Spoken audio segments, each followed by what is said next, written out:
So, Frank, a fantastic show. It's finally here. Been excited for this one for a long time. Is this kind of last chance not just for Joe Joyce, but for Fillip Hrgovic too? I think that sums it up perfectly well. That's what it is. They're both coming off of a couple of defeats, in recent defeats, and one will go on, and one, I think, at their age they are and where they are at this stage of their careers, I think one of them will have a real job to get back into the mix. And on the undercard, we've got David Advley versus Jamie TKV. The British title has kind of acted as such a springboard for elite heavyweights in recent years. How much of a boost could it give the fighter who wins this fight? A big boost, as you just quite rightly said. Certainly in Britain, most of the guys who've gone on to win world champions, they've gone through that process. British, Commonwealth, European, and so forth. And for David, he'll obviously want to make a statement. It's a big card, and he has to make a statement. He came off that loss with the loss he had with Fabio, and come back in good style against Soldakas. Really emphatic knockout, and I'm sure he'll want to do the same thing again. Another heavyweight fight I wanted to speak to you about. I've heard some rumours that Daniel Dubois will be taking on Oleksandr Usyk at Wembley Stadium in July. Is any truth to those kind of things? Can you reveal? I hope so. I'd love to see that happen. It'd be a great fight. How do you think Daniel has adapted since the last contest with Oleksandr Usyk? How do I think? Yeah, how do you think he's changed as a fighter? I think he's changed a lot. I genuinely believe the Usyk fight was the making of him.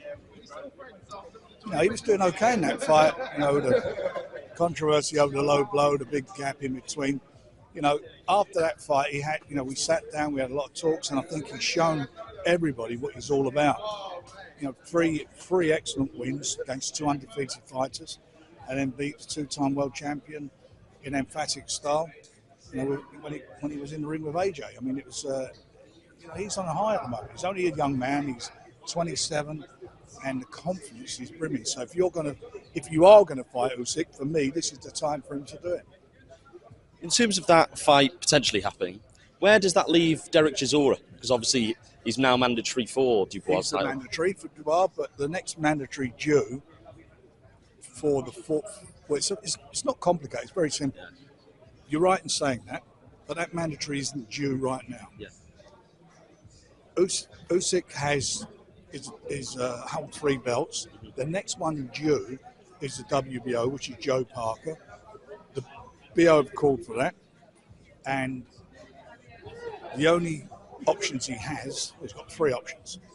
He either does it, or he fights Daniel for the 4 belts, or he vacates the title. And the money fight, with great respect to everybody, the money fight is the 4 belts. And that leaves Joe in a great position, because instead of fighting for 3 belts, he fights the winner for the 4 belts. So, Joe, do you think if he's given the choice, he would be happy to let the Dubois-Usyk fight happen for the 4 belts instead of maybe holding on to it, getting a vacant title shot? Look, whatever happens, he's going to have to fight. And I'm quite sure, like all fighters, he wants to fight straight away for the world title. But we're in a situation where, when you look at it, you're in a great situation because everything's guaranteed. These fights are all guaranteed to happen. And that's for him, he's got himself in that position by winning a interim title and becoming a mandatory challenger. So, sometimes things don't happen straight away, but sometime this year he will fight for the title. One fighter I always love talking to you about is Nick Ball. Now, Naoya Inoue seems to be making some future plans. He's virtually on the cusp of signing a fight with Akbadaliev in September. I'm just wondering if he's reached out to you at all to make that Nick Ball fight in, I think they were on about late this year, early next year. He hasn't reached out for us, but it's a natural fight. And that fight, I believe we could get at the end of the year, maybe February next year. So all Nick's got to keep doing is keep winning, defending and winning, keep him busy. We want to keep him busy. Has that been a conversation with Turki Alalshikh for that fight? Is that something he wants to make? I don't want to get into too much detail, but there are a lot of conversations going on at the moment, and they're good. They're good for the fight game. In terms of those conversations, is there anything that you can maybe reveal that you've been talking about which you'd like to tell us? I'm talking about things all the time. I mean, we're really busy. On Monday, you're going to see another press conference with one of our one of our star heavyweights. Got yet another one's going to be out there, and hopefully everyone's going to be happy with that, with Fabio's fight. Is that the Pula fight? Is that confirmed now? You'll find out on Monday. There's no point me having a press conference on Monday if I'm telling you. And I know you're doing it.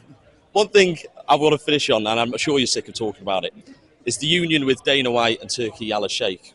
How important is now your kind of relationship with Eddie, moving to DAZN, that kind of partnership that you've kind of formed? Look, it's worked out really well for all of us. And it's not just it's a relationship between all of us. It's great. You know, we're partners with Sella, with the shows in Riyadh season. It's great times for boxing. You know, His Excellency and the Riyadh season has been the catalyst for most of this stuff coming together, and we're all grateful for it. And I think that, you know, as far as I'm concerned, it's going to be, you know, we're going to go onwards and upwards, all of us together. Eddie, when I spoke to him about it, he said, look, if our relationship ended today, I'll walk away.